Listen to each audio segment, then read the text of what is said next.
오늘 우리에게 주신 하나님 말씀은 신약성경 베드로후서 3장 9절 말씀입니다. 주의 약속은 어떤 이들이 더디다고 생각하는 것 같이 더딘 것이 아니라 오직 주께서는 너희를 대하여 오래 참으사 아무도 멸망하지 아니하고 다 회개하기에 이르기를 원하시느니라. 아멘. 선한 것을 권하고 악한 것은 징계한다라는 뜻의 권선징악이라는 사자성어가 있습니다. 즉 나쁜 일을 했으면 당연히 벌을 받아야 하고 또 반대로 좋은 일을 했으면 마땅히 상을 받아야 한다라는 것입니다. 이와 비슷한 뜻으로 좋은 일에는 좋은 결과가, 나쁜 일에는 나쁜 결과가 따른다라는 인과응보라는 사자성어도 있습니다. 성경도 이와 같은 이야기를 합니다. 사도 바울은 다음과 같이 말합니다. 고린도전서 15장 58절입니다. 그러므로 내 사랑하는 형제들아 견실하며 흔들리지 말고 항상 주의 일에 더욱 힘쓰는 자들이 되라. 이는 너희 수고가 주 안에서 헛되지 않은 줄 알미라. 아멘. 갈라디아서 6장 7절입니다. 스스로 속이지 말라. 하나님은 업신여김을 받지 아니하시나니 사람이 무엇으로 심든지 그대로 거두리라. 아멘. 우리는 이처럼 나쁜 일을 했을 때는 그에 합당한 어떤 벌을 받아야 되고 착한 일을 했을 때는 그에 합당한 상을 받아야 한다라는 이 권선징악이나 인과응보, 심은대로 거둔다라는 이런 교훈을 어릴 적부터 부모님을 통해서 또는 선생님을 통해서 또는 동화책, 위인저, TV 프로그램, 영화를 통해서 보고 배웠습니다. 마땅히 우리는 인간이기 때문에 인생을 살아가면서 선한 일을 행해야 합니다. 하나님께서도 공평한 하나님이시기 때문에 악한 것을 심은 사람은 그에 맞는 것을 거두게 하시고 선한 것을 심은 사람은 그에 맞는 것을 거두게 하십니다. 그래서 하나님 마음에 맞는 사람이다라는 평가를 받는 그 다윗이라 할지라도 그가 죄를 지었을 때는 그에 합당한 또 벌을 받게 하셨습니다. 아시는 것처럼 다윗은 밧세바와 간음합니다. 근데 밧세바는 이미 남편이 있습니다. 다윗의 충신 우리아입니다. 다윗은 밧세바의 간음 사건을 감추기 위해서 아무런 죄가 없는 충신 우리아를 죽입니다. 이에 대하여 하나님께서는 나단 선지자를 통하여서 다음과 같이 다윗에게 징계하십니다. 사무엘하 12장 10절부터 12절 말씀입니다. 이제 내가 나를 업신여기고 햇사람 우리아의 아내를 빼앗아 내 아내로 삼았은즉 칼이 내 집에서 영원토록 떠나지 아니하리라 하셨고 여호와께서 또 이와 같이 이르시기를 보라 내가 너와 내 집에 재앙을 일으키고 내가 내 눈앞에서 내 아내를 빼앗아 내 이웃들에게 주리니 그 사람들이 내 아내들과 더불어 백주에 동침하리라. 너는 은밀히 행하였으나 나는 온 이스라엘 앞에서 백주의 일을 행하리라 하셨나이다 하니. 하나님은 다윗의 집에서 영원히 칼이 떠나지 않을 것이다 라고 말씀하셨습니다. 이 징계로 다윗이 밧세바와 간음하여 낳은 아들이 죽게 됩니다. 또한 다윗의 아들 암논이 이복 여동생 다말을 범한 일로 인해 다말의 오빠인 압살롬이 암논을 또 살해합니다. 더 나아가 압살롬은 아버지의 왕좌를 차지하기 위해서 반기를 들었다가 죽임을 당하게 됩니다. 이후 다윗의 사후에도 그의 아들 아도니아가 왕좌를 차지하기 위해서 반기를 들었다가 솔로몬에 의해 죽임을 당하게 됩니다. 그러나 하나님의 징계는 이것으로 끝나지 않았습니다.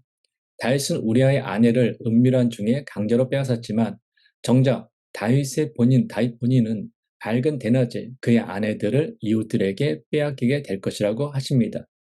이는 훗날 다윗의 셋째 아들 압살롬이 다윗의 후궁들과 동침한 사건들을 통해 알 수 있습니다. 가슴 아픈 일이지만 이처럼 죄의 결과는 참으로 무섭습니다. 하나님의 사랑을 받은 다윗이라 할지라도 그가 죄 앞에서는 공의로운 하나님의 심판과 징계를 받아야 했습니다. 물론 죄를 범한 인간이 회개하면 하나님은 용서하십니다. 그러나 죄에 대한 대가는 반드시 치르게 되어 있습니다. 따라서 죄를 짓고 아무 일도 일어나지 않기를 기대하는 것은 잘못된 생각입니다. 어떤 사람들은 다윗이 받은 징계가 가혹하다라고 생각할 수도 있습니다. 그러나 이를 통해서 하나님께서는 죄를 얼마나 싫어하시는지를 우리는 다시 한번 확인할 수 있습니다. 또한 그만큼 죄의 무게는 무겁다라는 것 사실도 우리는 확인하게 됩니다. 죄의 무게는 하나님의 아들이신 예수님께서 십자가에 못 박혀 있지 않고서는 도저히 해결할 수 없을 정도로 무거운 것입니다. 하나님은 죄로 인해 하나님과 관계가 단절된 위기에 처해 있던 다윗의 파멸을 막기 위해서 그를 징계하신 것입니다. 이 징계는 파멸이 아닌 회복을 위한 것이었습니다. 아프지만 이렇게 하지 않으면 죄 가운데 빠진 다윗은 죄중에 헤매다가 죄중에 파멸하게 될 것이기 때문입니다. 죄의 유혹은 참으로 달콤하지만 죄의 결과는 참으로 무서운 것입니다. 그러므로 우리는 거룩한 하나님을 섬기는 사람들로서 선은 행하되 악은 멀리해야 합니다. 그러나 우리들이 주의해야 할 것이 있습니다. 그것은 권선징악, 또 인과응보, 신문대로 거둔다라는 그 생각이 구원에 있어서도 믿음이 아닌 행위, 즉 선한 행위를 통하여 구원받는다라는 생각으로 발전해서는 안 된다라는 것입니다. 특히 믿음의 자격, 즉 예수 그리스도를 믿음으로 구원받을 수 있는 사람의 자격에 대해서도 선을 행하는 사람, 하나님 보시기에 좋은 사람이 예수 그리스도를 믿음으로 구원받을 수 있다라고 생각해서 안 됩니다. 베드로는 우리 하나님이 어떤 분이신지 다음과 같이 말합니다. 오늘 본문 9절입니다.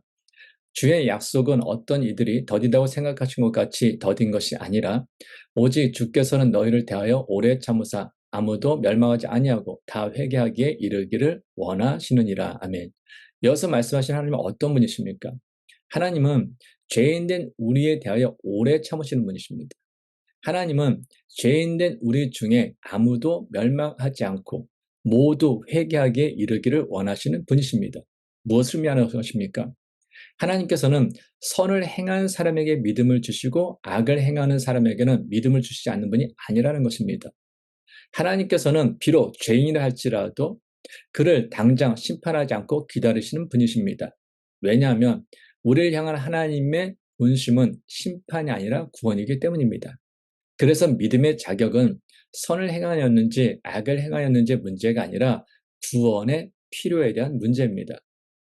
우리는 이것을 예수님께서 말씀하신 마태복음 20장에 나오는 포도원 비유를 통해 알 수 있습니다. 포도원 주인이 아침 일찍 오전 6시에 인력시장에 나와서 일꾼들과 하루 한 데나리온의 계약을 맺고 자기 포도원에 들여보내 일을 하게 했습니다. 또 그 주인은 3시간 후인 오전 9시에도 나가 내가 너에게 적당한 품삯을 주겠다라고 하고 자기 포도원에 들여보내 일하게 하였습니다. 그리고 또 주인은 오후 12시와 오후 3시에도 그렇게 했습니다. 그런데 오후 5시에도 다시 인력시장에 가보니 아직도 거기에 서 있는 사람들이 있었습니다. 이제 일할 시간은 1시간밖에 남아있지 않았습니다. 주인은 그들에게 왜 당신들은 온종일 이렇게 하는 일 없이 빈둥거리고만 있어? 라고 묻습니다. 그러자 그들은 아무도 우리에게 일을 시켜주지 않아서 이러고 있습니다. 라고 대답합니다. 그래서 포도원 주인은 그들도 자기 포도원에 가서 일하게 하였습니다. 오후 6시가 되어 일을 마쳤을 때 포도원 주인은 일꾼들에게 싹스를 주는데 맨 나중에 즉 5시 온 사람부터 주기 시작했습니다. 포도원 주인은 오후 5시에 와서 1시간밖에 일하지 않은 사람에게 한 데나리온의 삭을 지불했습니다. 하루에 12시간 일해야 한 데나리온을 받는 것이 당시의 관습이었습니다. 그러면 이것은 매우 파격적이었습니다. 그래서 먼저 온 사람들은 당연히 자신들이 더 많을 것이다, 많이 받을 것이다 라고 기대하였습니다. 그런데 자기들도 역시 한 데나리온밖에 받지 못하자 그들은 포도원 주인을 원망했습니다. 마태복음 20장 12절입니다. 나중 온 이 사람들은 1시간밖에 일하지 아니하였거늘 그들을 종이 수고하며 더위를 견뎌 우리와 같게 하였나이다. 여러분은 이 비유를 들었을 때 어떤 생각이 드십니까? 포도원 주인이 불공평하다라고 생각하는 사람들도 있을 것입니다. 아침 6시에서 저녁 6시까지 12시간 동안 일한 사람들과 오후 5시에 와서 1시간만 일한 사람들에게 똑같이 한 데나리온을 주는 것을 잘못된 것이다 라고 생각하는 사람들이 있을 것입니다. 하루 종일 수고와 더위를 견딘 사람을 1시간밖에 일하지 않은 사람들과 똑같이 한 데나리온 주는 것은 옳지 않다라고 생각하는 사람들도 있을 것입니다. 그런데 이 비유의 핵심은 15절 말씀입니다. 마태복음 20장 15절입니다. 내 것을 가지고 내 뜻대로 할 것이 아니냐. 내가 선함으로 내가 악하게 보느냐. 포도원 주인은 처음부터 하루에 12시간 일하는 대가로 한 데나리온을 주기로 약속하고 일꾼들을 자기 포도원에 들여보냈습니다. 마태복음 20장 13절입니다. 주인이 그 중에 한 사람에게 대답하여 이르되 친구여 내가 네게 잘못한 것이 없노라. 네가 나와 한 데나리온의 약속을 하지 아니하였느냐. 당시에는 하루 12시간 일한 사람이 그에 대한 대가로 한 데나리온 받는 것은 합당한 하루 품삯을 받는 것이었습니다. 그러므로 오전 6시부터 저녁 6시까지 12시간 동안 일한 사람들이 받는 것은 그에 대한 대가로 받는 것은 한 데나리온입니다. 그러므로 한 데나리온 품삯을 받는 것은 너무나 당연한 일이고 그것을 준 포도원 주인에게는 아무런 문제가 없었습니다. 문제는 한 데나리온 받을 자격이 없는 사람에게도 한 데나리온을 주고 있다는 데 있습니다. 그러므로 이것은 포도원 주인의 불공평한 행위가 아니라 은혜로운 행위입니다. 이것은 포도원 주인이 손해를 보면서 자기 포도원에서 일한 일꾼에게 그들이 일한 것보다 더 많은 것을 지불한 것입니다. 그러므로 이것은 원망 들을 만한 일이 아닙니다. 오히려 이것은 포도원 주인의 선한 행위입니다. 그렇다면 왜 포도원 주인은 12시간 일한 사람들과 9시간 일한 사람들과 6시간 일한 사람들과 3시간 일한 사람들과 1시간 일한 사람들에게 똑같이 한 데나리온을 주었을까요? 그 이유는 그 당시 한 가족이 하루 사는데 꼭 필요한 돈이 한 데나리온이었기 때문입니다. 12시간 일한 사람들이나 9시간 일한 사람들이나 6시간, 3시간, 1시간 일한 사람들의 일한 시간에 분명한 차이가 있습니다. 그러나 그들의 필요를 따진다면 그들 모두가 한 데나리온이 필요한 사람들이었던 것입니다. 포도원 주인은 얼마나 일을 많이 했는가를 계산하지 않고 필요에 따라서 품삯을 계산해서 준비한 것입니다. 그래서 포도원 주인은 한 데나리온 받을 자격이 없는 사람들에게도 그들이 필요한 만큼 한 데나리온을 나누어 주었던 것입니다. 포도원 주인 편에서 보면 이것은 자기 희생이며 선한 행위입니다.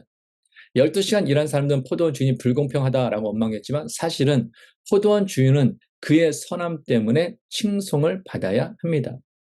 예수님께서 이 비유를 통하여 우리에게 가르쳐 주고자 하셨던 메시지가 무엇입니까? 하나님은 자격을 따지시는 분이 아니라 필요에 따라 나눠주시는 분이다라는 것입니다. 하나님은 필요한 사람들을 불러서 채워주시는 분이십니다. 그래서 예수님께서는 당신이 이 땅에 오신 이유에 대하여 다음같이 말씀하셨습니다. 마태복음 9장 12절 13절입니다. 예수께서 들으시고 이르시되 건강한 자에게는 의사가 쓸데없고 병든 자에게라야 쓸데있느니라. 너희는 가서 내가 궁유를 원하고 제사를 원하지 아니하노라 하신 뜻이 무엇인지 배우라. 나는 의인을 부르러 온 것이 아니요 죄인을 부르러 왔노라 하시니라. 아멘. 병든 사람에게 의사가 쓸데있습니다. 그래서 예수님은 이 세상에 오셔서 고침받아야 할 병자들, 용서받아야 할 죄인들, 궁율이 필요한 장애를 가진 사람들과 고난당하는 사람들과 함께 교제하며 함께 음식을 먹으며 그들의 필요를 채워주셨던 것입니다.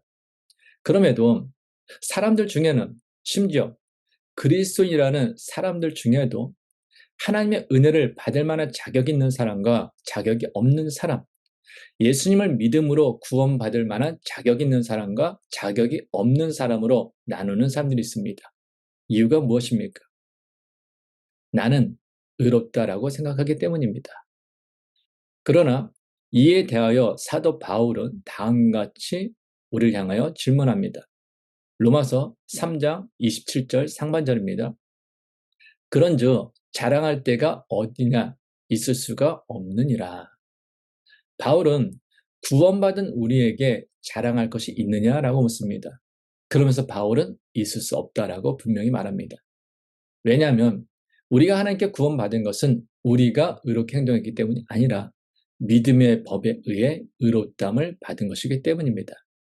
로마서 3장 27절 하반절과 28절입니다. 무슨 법으로냐?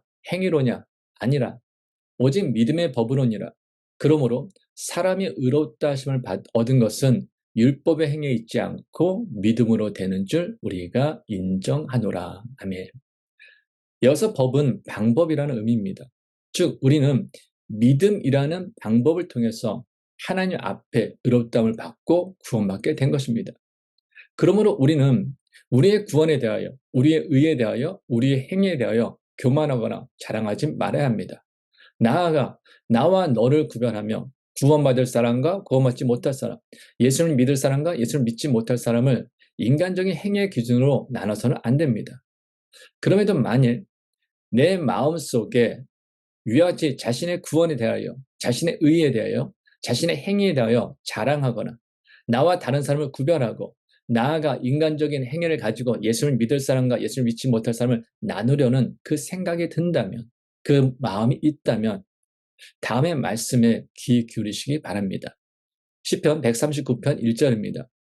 여호와여 주께서 나를 살펴보셨으므로 나를 아시나이다.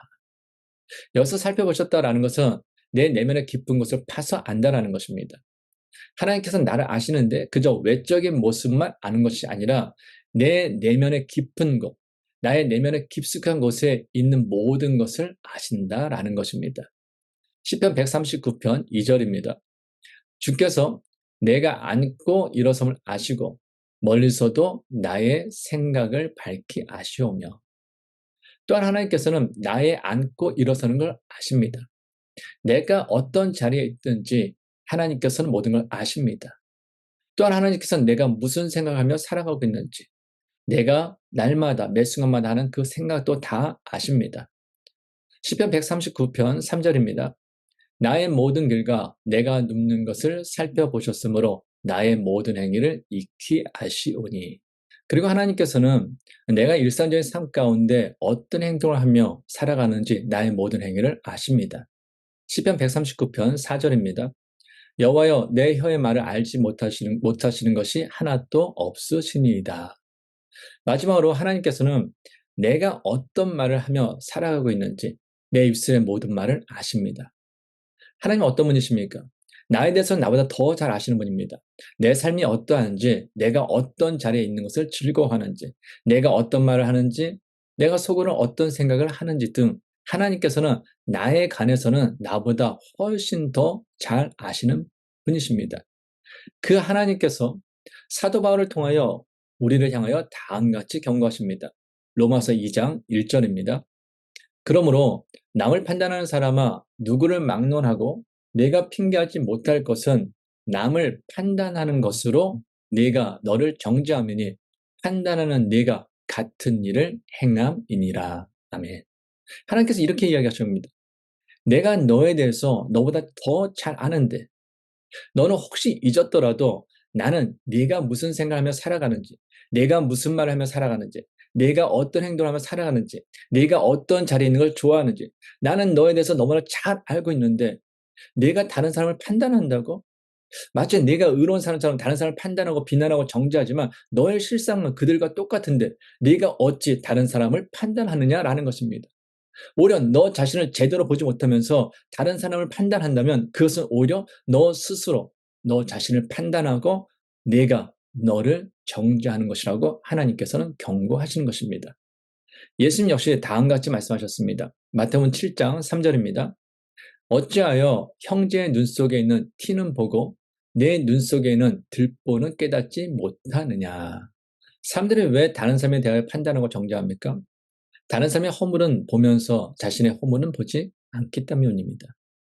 그런데 다른 사람의 허물을 보고 판단하고 정죄하는 사람은 사실 그보다 더 큰 허물을 가지고 있는 경우가 많습니다. 왜냐하면 다른 사람의 허물과 잘못을 드러내고 판단하고 정죄함으로 마치 자신의 의로운 사람인 것처럼 포장하여 자신의 허물과 잘못을 감추려고 하는 것이 인간의 본성이기 때문입니다. 이 땅에 존재하는 사람들 중에 죄사함, 구원이라는 하나님의 은혜가 필요하지 않은 사람은 없습니다. 그래서 하나님께서 이 땅에 존재하는 모든 사람들을 구원하기 위하여 이 땅에 예수님을 보내시고 예수님으로 하여금 십자가에서 우리의 죄를 대속하게 하셨던 것입니다. 그래서 우리가 그 하나님의 은혜로 예수 그리스도를 믿음으로 구원을 받아 이렇게 주님을 섬기고 있는 것입니다. 그러므로 우리는 하나님의 은혜로 믿음을 선물로 받아 구원받은 사람들로서 죄사함과 구원의 은총이 필요함에도 불구하고 아직 주님을 알지도 못하고 믿지도 못하는 사람들이 있다면 그들을 찾아가서 그들에게 하나님의 복음을 전해야 합니다. 이것이 하나님께서 우리를 택하시고 부르시고 구원하신 이유이며 우리로 하여금 오늘의 삶을 살아가도록 하신 것이기 때문입니다. 하나님 아버지, 오직 사랑으로 오직 은혜로 저희에게 믿음을 선물로 주셔서 감사합니다. 만일 저희 행위를 보시고 믿음을 주시기로 하셨다면 이 땅에 존재했고 존재하고 존재할 그 누구도 믿음을 받지 못했을 것입니다. 그러므로 오늘 이렇게 예수님을 믿음으로 에베네셀의 하나님을 예배하며 여호와 이레 하나님께 소망을 두며 임마누엘의 주님과 함께 오늘을 살아가게 하옵소서. 또한 무엇보다도 사람에 대한 편견이나 선입견을 버리고 사람에 대하여 판단하거나 정죄하지 않고 오직 주님의 사랑으로 사랑하며 중보 기도하며 살아가게 하옵소서.